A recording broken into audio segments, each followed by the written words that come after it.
So in this video, I kind of want to get you a little bit excited about the new software. And I know that we had some training in Spectrum and everything's so new and it seems complicated, but I've been working on the invoicing process within Spectrum and it's pretty awesome.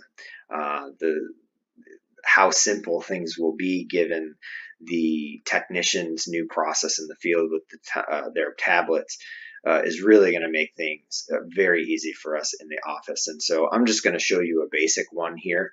And this is going to be a job where it's labor only. There was a drain charge and some time charged, and I'm going to show you what that looks like. But it's pretty cool. So the first thing I did is I logged into Spectrum, and you're going to have a dashboard that looks something similar to this. And from there, I'm going to open up a site tab, and I'm going to go into work order, work orders, and work orders again. Another way I could have done this is if I had nothing open, I've already created a shortcut over here. So to my favorites, I click on work orders and boom, it puts me right into it. So for billing purposes, what I want to look at is I only want to see the finished jobs. So I went over here and I clicked on this box and then I go to finished and I click OK. And then I'm going to click go. And it's going to show me all of the work that we have finished. It also has some statuses here where it's manager approved. So I can see as we go through here, you're going to be able to forward a copy of a work order to a manager, and that'll indicate that it's waiting for their approval back before we invoice it. So there's a lot of capability. But what I'm going to do here is I'm going to build this job. So this was a job that actually Ben literally just went on. And I'm going to go in here and I'm going to double click and I'm going to invoice this thing out, and I'll show you how easy it is. So the first thing that you're going to need to get used to is up the top. It's kind of just like goes in order of the process. So there's a labor tab, a material tab, other charges, purchase orders, the technician notes, and then the totals, the financials for this job. Tasks and user-defined fields, we're not using these. And the form, I'll show you in a little bit. But going through this, you just kind of click through and review the information that's there. And then once you're set, you bill it out. So for this, I'm going to go to labor. I'm going to say, okay, I see that Ben has time today. He worked an hour and a half. Based on the customer, this is what the pricing would be. And all customers, if they have special pricing, this will be automatic for us, including markup on material too. So that looks good. He's got an hour and a half, $177. I'm going to go to material. He had no material on this job. I'm going to go to other charges.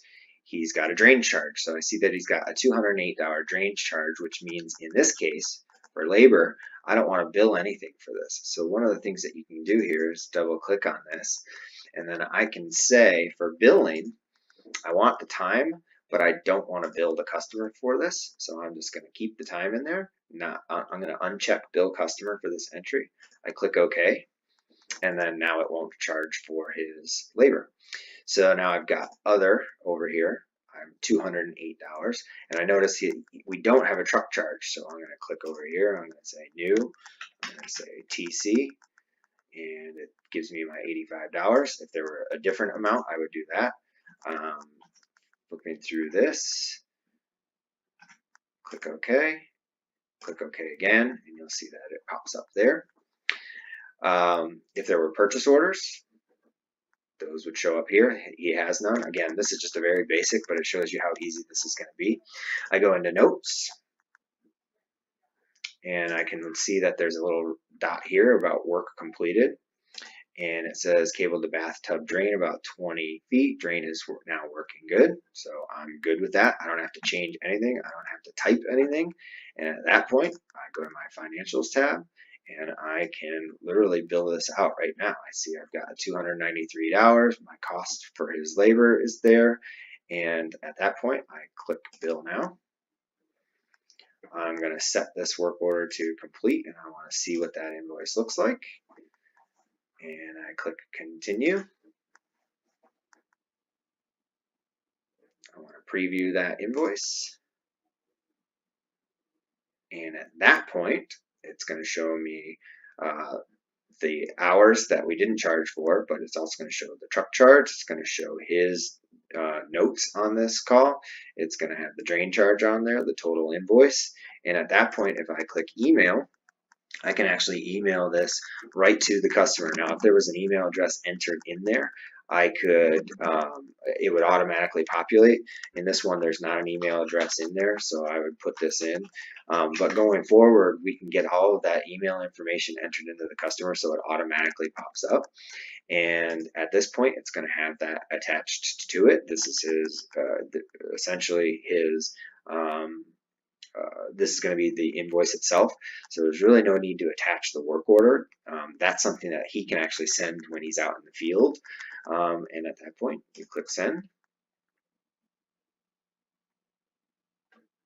Email sent successfully. I'll close that out. Close that out. And it's done. That invoice has been sent. So just a quick video to kind of get you excited. I'm going to get you some more videos, but if there hadn't even been a drain charge on that, it would have been even easier. I wouldn't have even had to have modified the labor. But just to give you an idea of what the billing is going to look like, I think that we're going to be able to fly through this stuff pretty quickly.